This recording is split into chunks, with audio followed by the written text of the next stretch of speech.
sebelum kita memulai pembelajaran, kita membaca basmalah terlebih dahulu. Ya, Bismillahirrahmanirrahim. Pada video kali ini, Ibu akan membahas materi pada tema 4, subtema 2, pembelajaran kedua dan ketiga. Nah, belajar apa sih? Ya, kita akan belajar tentang kewajiban dan hak kalian ketika ada di sekolah. Apa aja sih kewajiban dan hak kalian ketika ada di sekolah? Yuk, simak materi yang akan Ibu bahas. Baik, sekarang kita akan melanjutkan materi pembelajaran hari ini, melanjutkan materi yang kemarin. Hari ini kita akan belajar tema 4, subtema 2, pembelajaran kedua dan ketiga. Kita akan mulai dengan hak dan kewajiban siswa ketika ada di sekolah. Apakah kalian sudah tahu apa saja yang menjadi kewajiban dan hak kalian ketika ada di sekolah? Jika belum tahu, simak penjelasan dari Ibu ya. Kewajiban siswa di sekolah. Yang pertama adalah belajar. Siswa datang ke sekolah itu untuk belajar. Nah, kalau ada siswa yang datang ke sekolah tapi tidak belajar atau belajarnya main-main, berarti siswa tersebut tidak melaksanakan kewajibannya dengan benar. Lalu, selanjutnya, mentaati peraturan tata tertib sekolah. Setiap sekolah pasti ada peraturan tata tertibnya sendiri. Seperti datang harus tepat waktu, terus memakai seragam apa untuk hari apa, terus memakai sepatu warna apa. Nah, itu semua harus kalian taati. Selanjutnya, menghormati dan menyayangi guru. Guru adalah orang tua kalian ketika ada di sekolah. Maka kalian harus menghormati dan menyayangi guru kalian sebagaimana kalian menyayangi dan menghormati orang tua kalian sendiri. Selanjutnya, menjaga kebersihan lingkungan sekolah. Menjaga kebersihan itu adalah kewajiban setiap orang. Nah, di sekolah, siswa juga wajib menjaga kebersihan lingkungannya. Seperti tidak membuang sampah sembarangan. Jadi, kalau kalian mau membuang sampah, harus pada tempatnya, supaya lingkungan sekolah tetap bersih dan rapi. Menjaga fasilitas sekolah. Nah, menjaga fasilitas sekolah ini seperti contohnya kursi dan meja, terus papan tulis, terus gedung sekolah. Nah, kalian harus menjaga semua itu, jangan sampai ada yang rusak. Tidak boleh mencoret-coret meja, tidak boleh mencoret-coret tembok, ya. Nah, kalian itu wajib menjaga fasilitas di sekolah.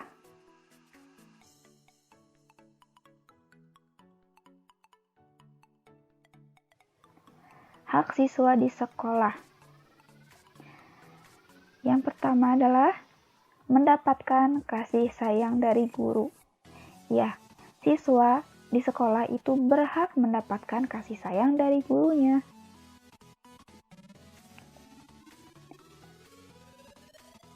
Lalu siswa juga berhak meminjam buku dari perpustakaan. Nah, karena belajar itu dari buku, maka setiap siswa berhak atau boleh meminjam buku dari perpustakaan untuk mendukung pembelajarannya. Selanjutnya, mendapatkan perlindungan dari guru. Nah, kalian kalau di sekolah mendapatkan perlakuan yang tidak enak dari siapapun, mau itu dari teman atau dari siapapun, kalian berhak mendapatkan perlindungan dari guru kalian. Selanjutnya, memakai fasilitas sekolah. Kalau tadi siswa itu wajib menjaga fasilitas sekolah, nah di sini siswa berhak memakai fasilitas sekolah. Berarti siswa berhak memakai kursi dan meja ketika belajar, terus berhak meminjam buku, itu juga termasuk memakai fasilitas sekolah. Ayo membaca. Kita baca ya. Sekolah yang indah dan rapi.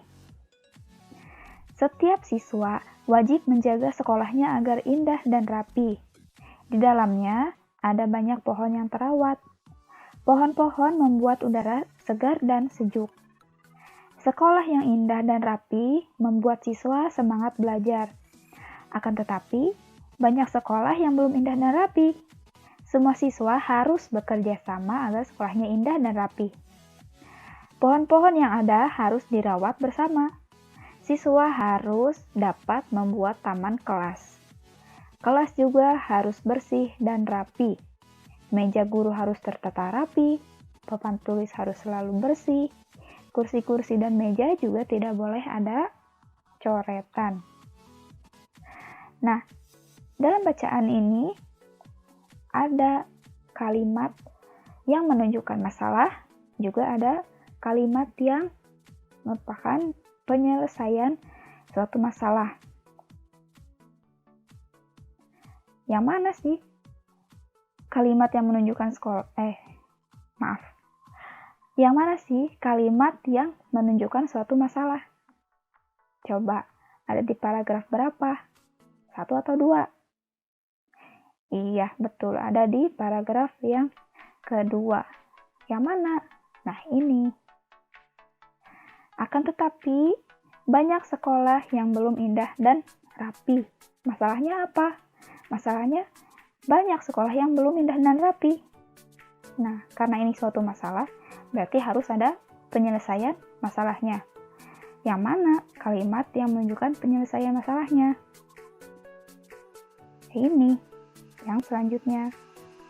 Yang pertama, semua siswa harus bekerja sama agar sekolahnya indah dan rapi. Pertama. Yang kedua, pohon-pohon yang ada harus dirawat bersama. 2. Yang ketiga, siswa harus dapat membuat taman kelas. Yang keempat, kelas juga harus bersih dan rapi. Kelima, meja guru harus tertata rapi. 6. Papan tulis harus selalu bersih. Dan terakhir, kursi-kursi dan meja juga tidak boleh ada coretan. Jadi, kalimat yang ada yang menunjukkan suatu masalah ini, akan tetapi banyak sekolah yang belum indah dan rapi. Masalahnya itu banyak sekolah yang belum indah dan rapi. Nah, penyelesaiannya yang pertama, semua siswa harus bekerja sama supaya sekolahnya indah dan rapi. Terus, pohon-pohon itu harus dirawat supaya dapat tumbuh dan segar. Terus, siswa juga harus dapat membuat taman kelas supaya sekolah itu menjadi indah. Nah, kelas juga harus bersih dan rapi. Meja guru harus tertata rapi, papan tulis harus selalu bersih, kursi-kursi dan meja juga tidak boleh ada coretan. Jika kalian melaksanakan semua saran yang ini, maka sekolah kalian akan terlihat indah dan rapi.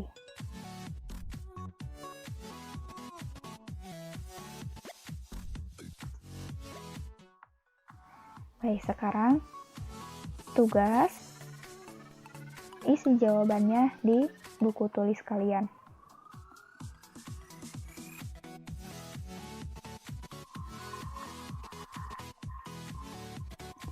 Sebutkan kewajiban dan hak dalam merawat keindahan lingkungan. Nah, barusan Ibu sudah sebutkan gimana caranya membuat sekolah supaya indah dan rapi. Sekarang kalian sebutkan apa kewajiban dan apa hak yang didapatkan ketika kalian merawat keindahan lingkungan.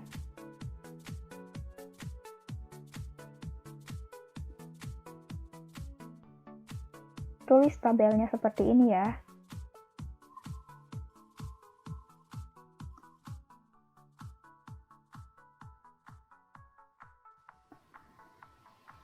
Selanjutnya, ayo mencoba. Sekolah Dayu memiliki halaman yang luas. Di halaman sekolah terdapat pohon besar.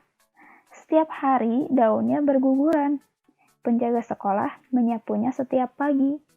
Namun, selalu ada daun gugur yang tersisa. Jika banyak daun tersisa 50 helai, berapa banyak daun yang gugur dan tersapu? Nih, ada contohnya. Daun yang gugur dikurangi daun yang tersapu sama dengan sisa daun.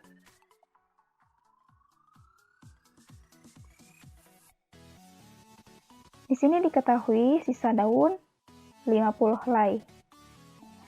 Ibu mengambil daun yang gugur itu 500 helai. Maka yang tersapu adalah 500 dikurangi 50 sama dengan 450.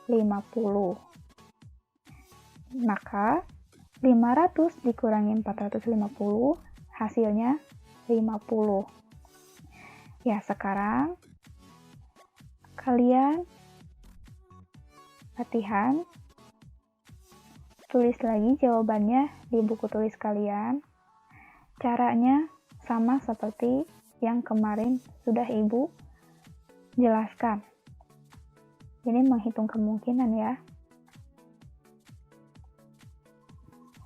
Nah, sekarang gunakan bilangannya sampai bilangan 1000 ya.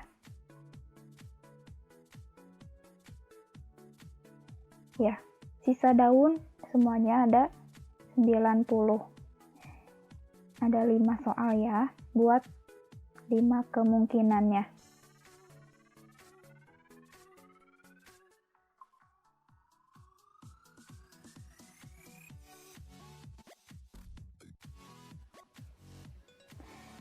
Kita baca lagi ya. Kegiatan saat jam istirahat. Hari ini, udara sangat cerah. Pada saat jam istirahat, anak-anak semua berada di luar kelas. Mereka bermain dan berbincang-bincang. Sebagian anak-anak ada yang jajan di kantin. Dayu dan teman-temannya juga berada di luar kelas. Mereka melihat daun berserakan di halaman. Mereka memunguti daun sambil berbincang. Daun-daun tersebut dimasukkan ke dalam tong sampah. Mereka memasukkannya ke tong sampah organik. Sampah daun dapat diolah menjadi pupuk. Dayu senang melihat halaman bersih kembali. Semua warga sekolah sebaiknya ikut menjaga kerapian dan keindahan. Mereka dapat berbuat sesuai kemampuan. Ya, tugas. Temukan kalimat yang menunjukkan masalah. Pada teks ini, mana kalimat yang menunjukkan masalah? Silakan tulis di buku tulis kalian.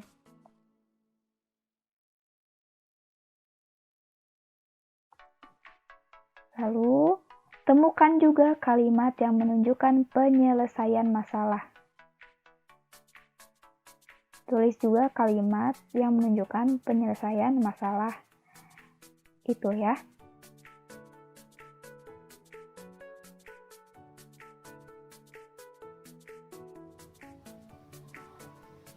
Saat Dayu memunguti daun yang berserakan, ia berjalan perlahan, sesekali menghentakkan kaki.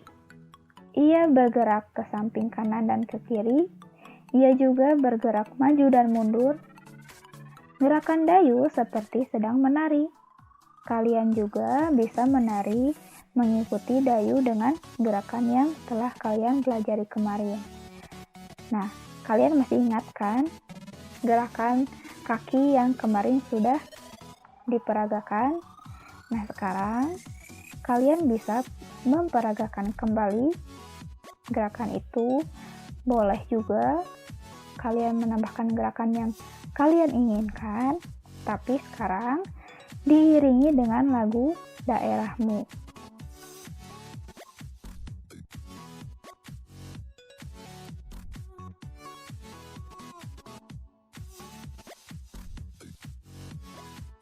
Alhamdulillah, materi yang Ibu sampaikan hari ini sudah selesai. Semoga materi yang Ibu sampaikan dapat kalian pahami.